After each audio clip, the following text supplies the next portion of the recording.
你知道颜色不仅能够改变运动员的比赛表现，还能够帮助降低犯罪率跟吸烟率吗？甚至麦当劳的红黄配色很可能也是他们生意兴隆的关键之一。颜色未免也太神奇了吧？这到底是怎么回事？今天就让我们一起来聊聊色彩心理学吧。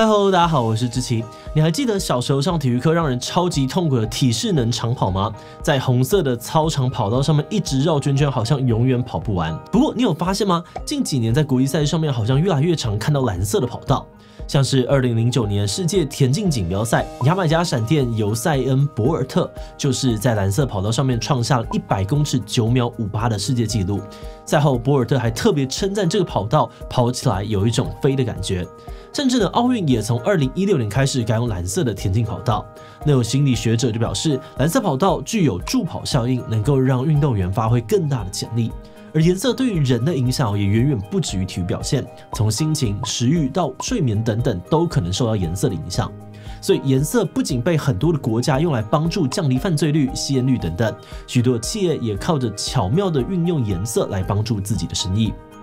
为什么光是换个颜色就能够对人产生这么大的影响？那到底是个怎么样的影响法呢？不过在开始今天讨论之前呢，先让我们进行到工商服务时间。你是行销人员吗？是否曾经想过怎么让自己的品牌在茫茫的广告媒体当中吸引到大众的目光呢？或者有些的产品服务需要把抽象而且复杂的资讯有脉络的解释给消费者呢？或许你可以考虑用动画来解决哦。简讯设计长期为企业制作形象动画，用创意有温度的故事传递核心价值，而且50% 以上的观众会因为动画而提升对于品牌的好感度。另外也有专业的解释型动画，透过视觉的转化，一步步让受众了解产品的功能或服务。不管是什么类型的专案，我们的团队呢都会帮你从前期计划到影片制作，帮你规划好一条龙的流程。此外呢，如果你还有像是其他的 logo 动画频道片头，只要是跟动画设计相关的需求，都欢迎来信洽询哦，价钱都好谈。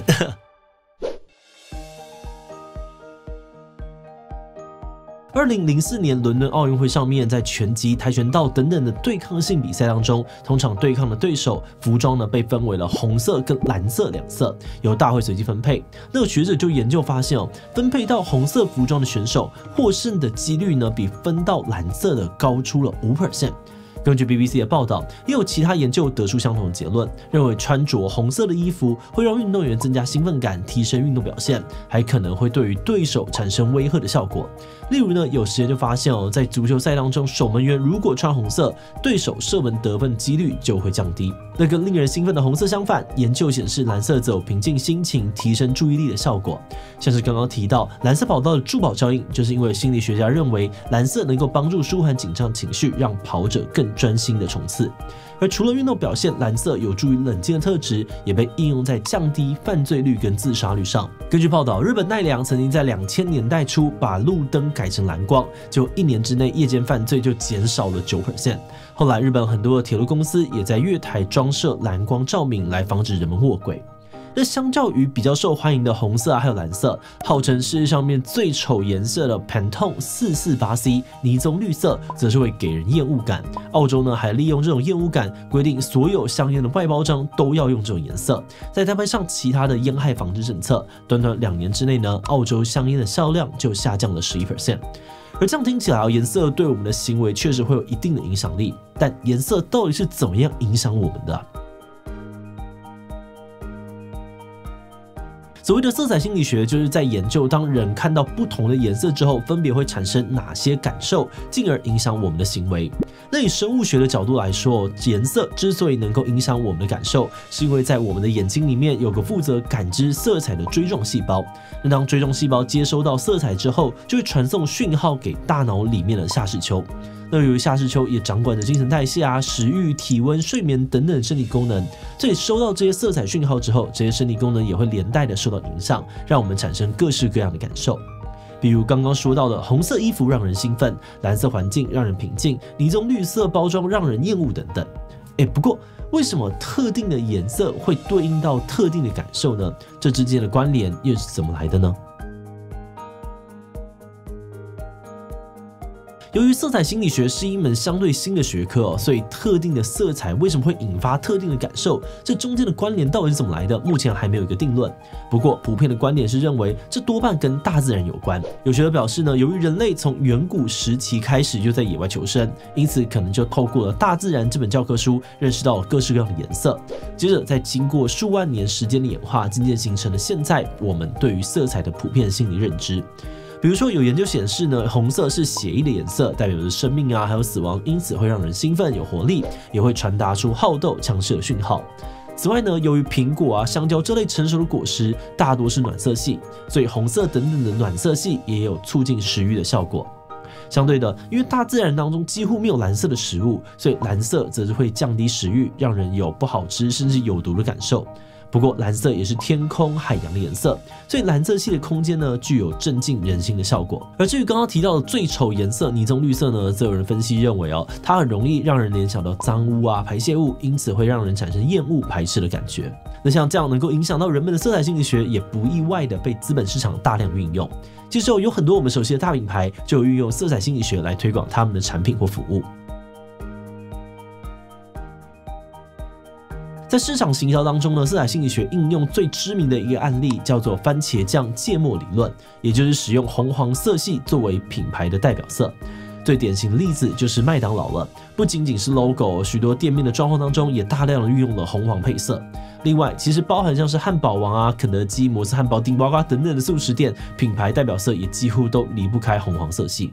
分析认为红黄色系在素食界之所以这么的盛行，除了是因为暖色系能够增进食欲，也是因为这两个原色非常的鲜艳，能够吸引目光，带来活力、兴奋感，并且让人保持积极的感受，所以也有助于加快人们用餐的速度，进而加快店内的翻桌率。那跟素食店相反的是，不少3C 科技公司的品牌 logo 选择使用比较朴素的白色或蓝色等等的冷色系，包含了实体店面也多半都是这个色调。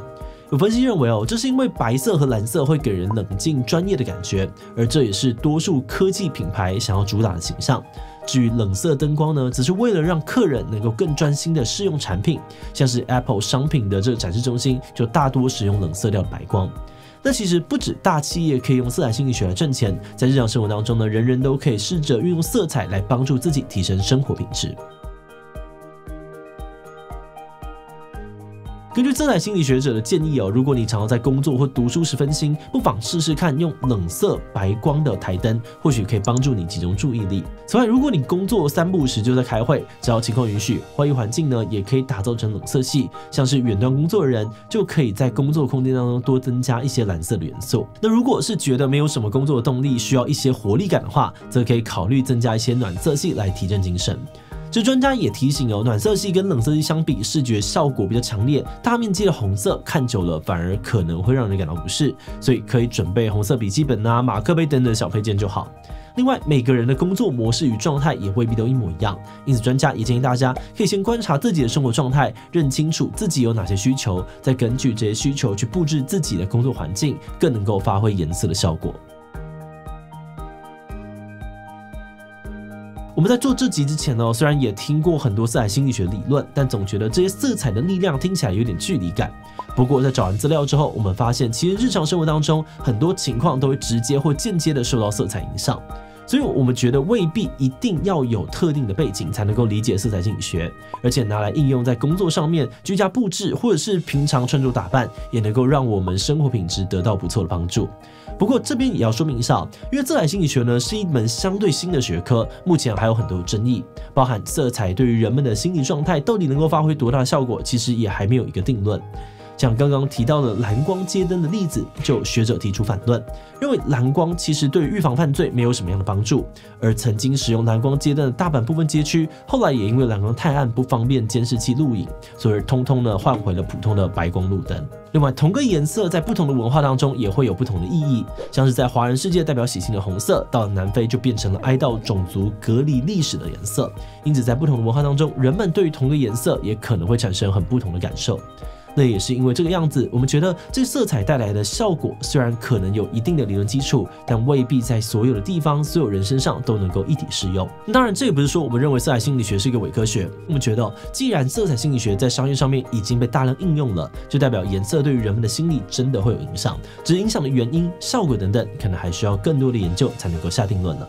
不过今天因为时间关系，讲的可能不是非常完整，欢迎这领域的高手帮我们留言补充。如果大家有兴趣的话呢，也很欢迎参考我们的资讯栏看看更多的相关文章哦。那么在影片的最后呢，我们也想来问大家，你会想要尝试运用色彩心理学的理论来布置家里或工作环境吗？会想要试试看颜色对我的影响，而且换个颜色就能够改善生活品质的话，何乐而不为呢？ B 不会觉得颜色对我好像没有什么特别的影响，好像没有那个必要。C 不一定毕竟也不知道有没有效，或许可以参考，但还是以自己的喜好为主吧。其他留言告诉我们吧。最后，如果你喜欢今天的影片，欢迎分享出去，让更多人知道色彩心理学。此外呢，也可以点击这个地方看蓝色冷知识大合集，以及蓝光会伤害视网膜吗？那么今天的这一期就到这边告一段落，就明晚再见喽。